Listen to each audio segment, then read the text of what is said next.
Hello my friend, welcome back to Math Mode and happy to see you here.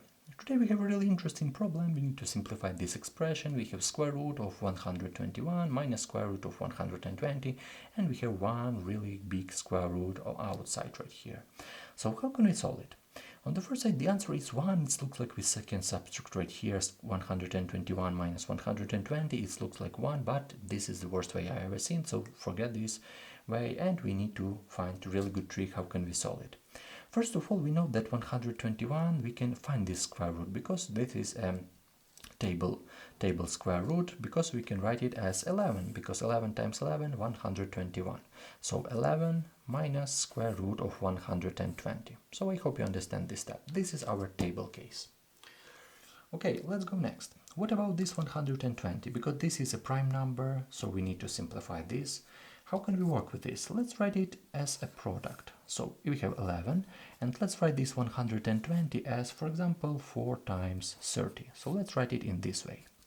And right now we have a product, so we can easily separate the square root from here. We can write it as square root of 4 times square root of 30. So we have square root of 11 minus square root of 4 times square root of 30, which is equal, as you can see, square root of 11 minus 2 square root of 30. So we have this expression. So step by step we go and we simplify our problem. Right now we have square root of 30. What about the square root of 30? Of course we can write it as a product as well. So we have 11 minus 2 times square root of 5 times square root of 6. Let's write it in this way, because we can write it as 3 times 10, or like in another way, So I write it as 5 times 6. So we can write it as square root of 5 times square root of 6. And right now I want to mention one really interesting moment, because if we raise this square root of 5 to the second power, if we raise this, we will have 5. And if we raise this square root of 6, as we have right here as a product, this is equal to 6. And moreover, this is the main maybe difficulties right here. You need to see that 5 plus 6, if we add it, we will have 11. So as a result, we can easily change this 11 by the sum of this square, by the sum of this expression. So this 11 equal to square root of 5 square and plus square root of 6 square. And right now it's really good because we can substitute this 11 by this expression right here. And let's do this. So from here we go to here. What we will have inside the square root sign? We will have the sum of these squares. So we have square root of 5 square plus square root of 6 square, and as a result minus 2 times square root of 5 times square root of 6. So we have this expression. And right now I hope you see that right here we will have a formula, because if you know a little bit about identities, for example a minus b square, we can write it as a square plus b square and minus 2ab. So this is our school identity. But moreover, if we look to this expression and to this formula, we can find 2 and 2, we can find a square root of 5, and right here a, and right here we will have square.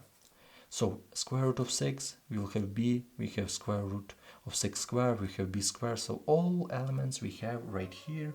So as a result, we can write it as square root of a minus b square, which is equal to square root of 5 minus square root of 6 square. And right now a lot of students know how can we solve it, because right here we have square root and square sign, so we can easily cancel this. So as a result, a lot of students write square root of 5 minus square root of 6, and they say that like this is absolutely correct, because what about this solution? We cancel this, we write our solution. But this is the main mistake that I ever seen, because right here we need to put absolute value, because we don't know the sign of this expression. And in this case, this is really important, because right now square root of 5 minus square root of 6 is negative, because this is less numbers than square root of 6. So as a result, we need to put minus right here and write in parentheses square root of 5 minus square root of 6. As a result, as you can see, we change our order, and square root of 6 minus square root of 5, it will be our answer.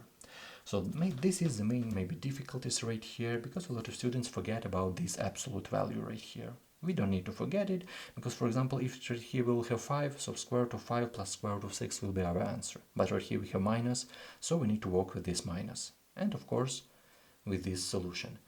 If you still have any question, write a question in a comment. If it's not hard to you, please leave a like, write any comment. I really appreciate it, and it helps me a lot. It inspires me a lot to make a new video, and it supports my channel. Thank you and have a great day.